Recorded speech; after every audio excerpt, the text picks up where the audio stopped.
इसके दो पहलू हैं, एक संवैधानिक पहलू है और दूसरा राजनीतिक पहलू है। संवैधानिक पहलू में मुझे भी लगता है सुचारिता जी कि ये अदालत में नहीं टिकेगा, ये रद्द हो जाएगा, क्योंकि जो ये चूंकि पैटर्न से हट करके हैं, जो शैक्षणिक आरक्षण या दूसरे किस्म के आरक्षण होते हैं उससे एक अलग किस्म का ये मॉडल है जो हमारे हिंदुस्तान में कहीं किसी स्टेट में है नहीं। तो मुझे लगता नहीं कि संवैधानिक रूप से ये टिकेगा। तो तीसरी बात है कि राजनीति है, निश्चित रूप से राजनीति है।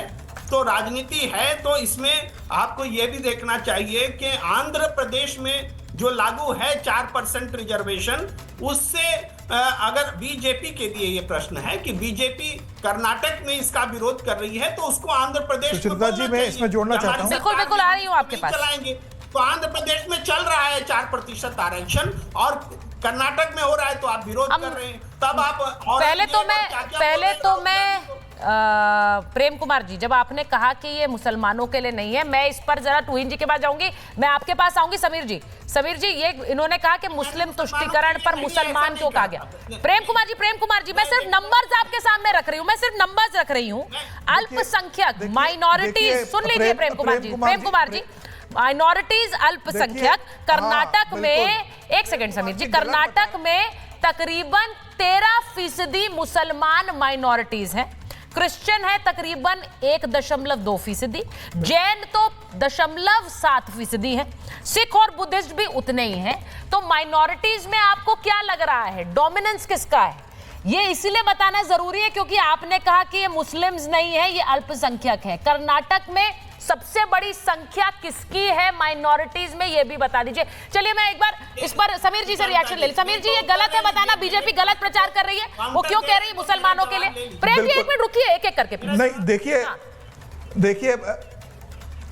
देखिए सुचरिता जी, ये जो कर्नाटक सरकार ने किया, ये अल्पसंख्यक जो SC ST का कोटा था, उस कोटे को कम करके मुस्लिम लोगों को दिया गया है। इस पूरे कोटे के अंदर SC ST समुदाय जो है, अनुसूचित जाति और अनुसूचित जनजाति, उसका कांग्रेस सरकार ने हक मारा है और मुस्लिम समुदाय को 4% का रिजर्वेशन देने का काम किया है। और ये तो वही सरकार है ना कर्नाटक की जो चुनाव के पहले कहती है कि हम सत्ता में आएंगे तो हम बजरंग दल को बैन कर देंगे। ये वही सरकार है जो PFI के जो आतंकवादी है, जो उग्रवादी है, उनको केस फ्री करके उनको कोर्ट से बाहर निकालने का काम कर रही है। और जो कांग्रेस की जो सरकार है कर्नाटका की, वो जानती है कि राहुल गांधी क्या चाहते हैं। राहुल गांधी वायनाड से लोकसभा सांसद कैसे बने थे, प्रियंका गांधी वायनाड से सांसद है, अभी कल ही सोनिया गांधी AIMU की इफ्तार पार्टी के अंदर गई थी। तो क्यों गई थी? वो मुस्लिम पार्टी है ना, तो मुसलमान वोट तो कांग्रेस का DNA में आ चुका है, उसका कोर वोट बैंक है। कांग्रेस इस बात को जानती है कि बिना मुसलमानों के वोट के वो सर्वाइव नहीं कर सकती है। और यही कारण रहा कि वो राम मंदिर नहीं जाते, यही कारण रहा कि वो कुंभ में नहीं जाते, लेकिन इफ्तार पार्टी में जरूर चले जाते हैं सब कांग्रेस के। खड़गे साहब कहते हैं कि क्या कुंभ में जाने से गरीबी दूर होगी, लेकिन क्या इफ्तार में जाने से गरीबी दूर होती है? खड़गे साहब ये नहीं बताते। ये सवाल पूछ लीजिए जरा, लारी साहब बैठे हुए हैं, जरा लारी साहब से पूछ लीजिए। पार्टी के नेता बोलते हैं कर्नाटक के, लारी साहब जरा ये जवाब दे दीजिए। वो कह रहे हैं कि कुंभ में जाने से बेरोजगारी खत्म नहीं होती, इफ्तार में जाने से होती है क्या? इफ्तार में तो बहुत जा रहे हैं और मुझे अच्छा लगता है, मैं ये नहीं कह रही हूँ, हर तरह के आयोजन में जाने की चेष्टा होनी चाहिए, या तो चेष्टा भी नहीं है या तो इच्छा भी नहीं है। वहां इफ्तार की पार्टी आ रही है, बहुत अच्छी लग रही है तस्वीरें, सब पहुंच रहे हैं, लेकिन राम मंदिर छोड़िए ना, वहां कौन जाएगा?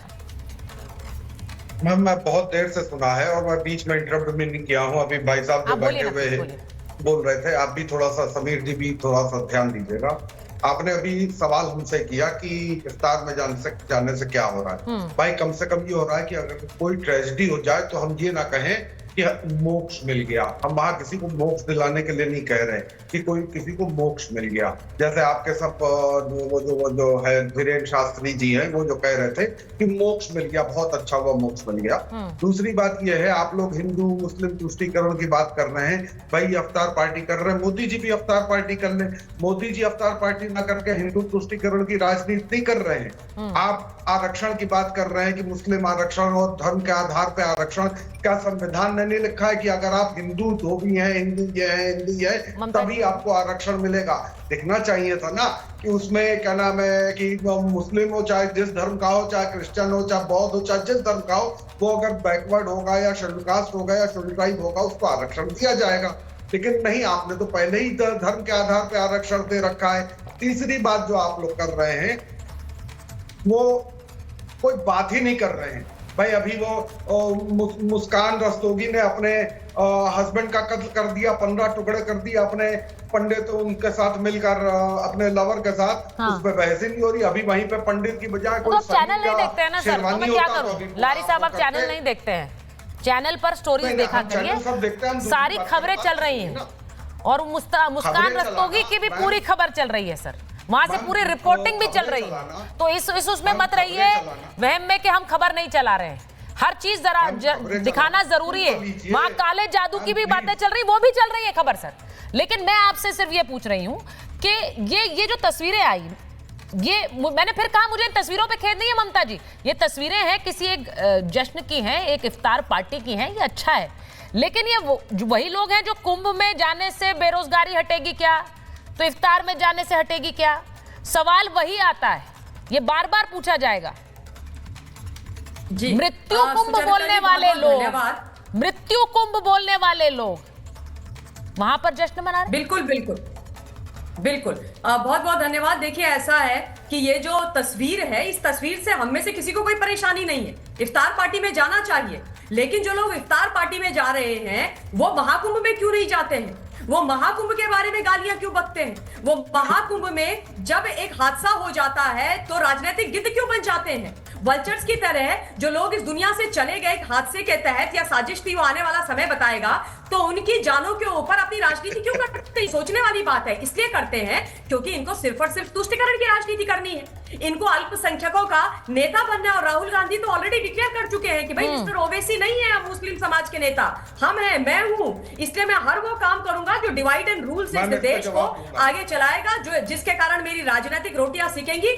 उसके लिए मुझे कुछ भी करना पड़े, मृत्यु कुंभ बुलाने वालों के साथ खड़ा होना पड़े, मुझे महाकुंभ के, आपको यह भी मैं बता दूं कि महाकुंभ के बारे में मिस्टर राहुल गांधी ने जब से महाकुंभ आरंभ हुआ था एक भी शब्द नहीं बोला था, एक्स पर एक ट्वीट नहीं किया। लेकिन जिस दिन वहां पर भगदड़ हुई और एक दर्दनाक हादसा हुआ, उसके बाद राहुल गांधी ने महाकुंभ के ऊपर एक्स पर ट्वीट किया। ये तो इनकी सोच है। और दूसरी बात मैं ये भी बोल देना चाहती हूँ कि जिस प्रकार से आरक्षण किया जा रहा है, रुकिए नेता सपा महोदय, रुकिए रुकिए रुकिए रुकिए, आपके नेताजी ने तो वहां पर जाकर के पूरा वीवीआईपी ट्रीटमेंट लिया और उसके बाद आप लोगों ने केवल और केवल महाकुंभ को बदनाम किया।